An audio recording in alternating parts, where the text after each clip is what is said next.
Hello जी, नमस्कार सभी को। क्या हाल चाल है आप सभी के? उम्मीद करते हैं आप लोग सब मस्त होंगे, बढ़िया होंगे और अपने बोर्ड एग्जाम की तैयारी बढ़िया से कर रहे होंगे बच्चों। तो जैसा कि आप सबको पता है कि 5.2 के सवाल अपन सोल्व कर रहे थे और क्वेश्चन नंबर 15 को आज सोल्व करेंगे। इसके पहले के सारे क्वेश्चन अपन पिछली वीडियोस में सोल्व कर चुके हैं। तो चलिए शुरू करते हैं। सबसे पहले क्वेश्चन को पढ़ लेते हैं, क्वेश्चन में क्या लिखा हुआ है। क्वेश्चन नंबर 15 अपने पास कि n के किस मान के लिए दोनों समांतर श्रेणियां 63, 65, 67 और 3, 10, 17 के nवें पद बराबर होंगे। n का मान अपन को ज्ञात करना है, जिसके लिए दोनों जो समांतर श्रेणी है ना, इनके nवें पद बराबर होंगे। तो अपन क्या करेंगे इस सवाल में, समांतर श्रेणी 1 और समांतर श्रेणी 2, AP1 और AP2, इन दोनों के लिए क्या करेंगे, nवा पद निकाल लेंगे भैया और उन दोनों को बराबर कर देंगे तो वहां से n की वैल्यू अपने पास आ जाएगी। ठीक है, तो चलिए सोल्व करते हैं। तो देखो कैसे लिखेंगे इसको। सबसे पहले लिखेंगे अपन यहाँ पे इसका सॉल्यूशन। सॉल्यूशन में लिखेंगे अपन AP1। AP1 और AP1 है अपने पास 63, 65 और 67, यही है AP1। तो AP1 में अपने पास यहाँ A बराबर है अपने पास 63, D बराबर है अपने पास यहाँ 65, 65 माइनस 63, है ना।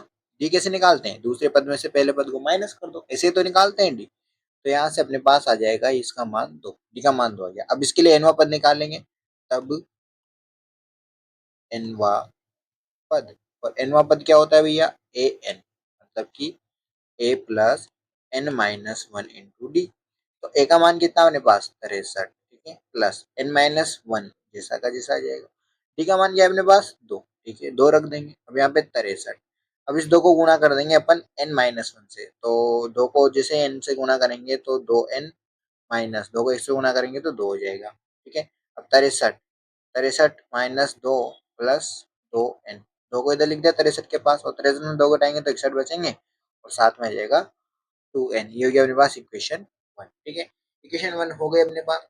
अब अपन इक्वेशन 2 की बात करते हैं। ठीक है, तो अब क्या लिखेंगे अपन, AP2 के लिए लिखेंगे। किसके लिए लिखेंगे, AP2 के लिए। तो सबसे पहले अपन इसको थोड़ा सा छोटा कर देते हैं ताकि अपना काम आसान हो जाएगा।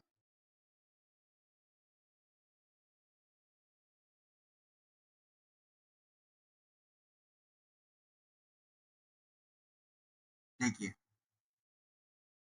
अब यहाँ लिखेंगे अपन AP2, है ना, और AP2 का मान कितना है अपने पास, 3, 10 और 17, यही है।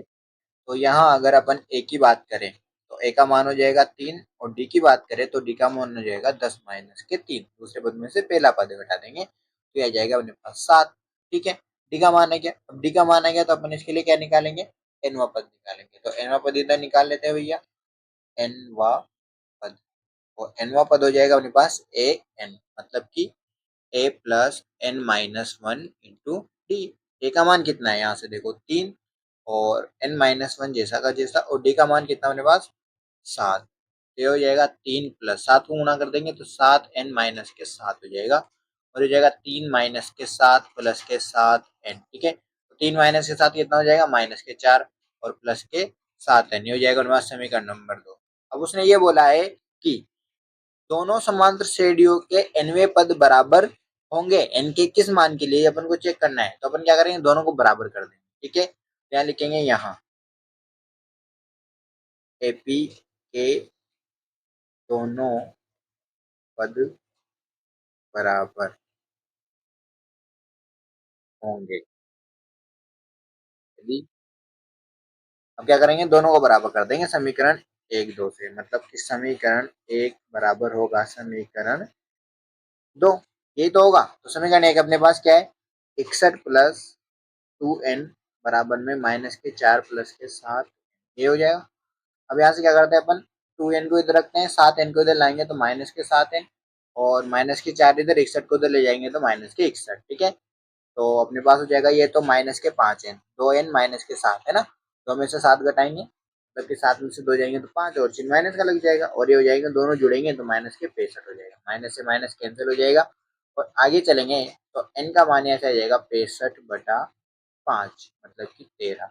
n का मान कितना आ गया, 13 आ गया। n का मान 13 आ गया, मतलब कि n बराबर 13 के लिए, किसके लिए, n बराबर 13 के लिए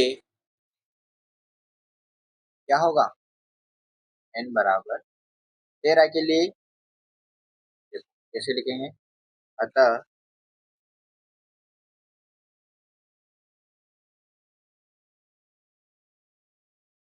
n बराबर 13 के लिए दोनों एपी के nवे पद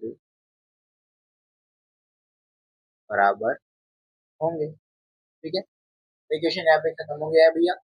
और अपन ने किससे सोल्व किया इसको, देखो सबसे पहले एपी वन लिख लिया है अपन ने यहाँ पे, और उसके बाद अपन ने यहाँ पे एपी टू लिख लिया। ठीक है ना, एपी वन लिखने के बाद एपी टू लिख लिया यहाँ पे, और इसके लिए ए और डी लिख लिया, फिर एनवा पद निकाल लिया। एनवा पद आ गया 61 प्लस 2n, समीकरण एक दे दिया।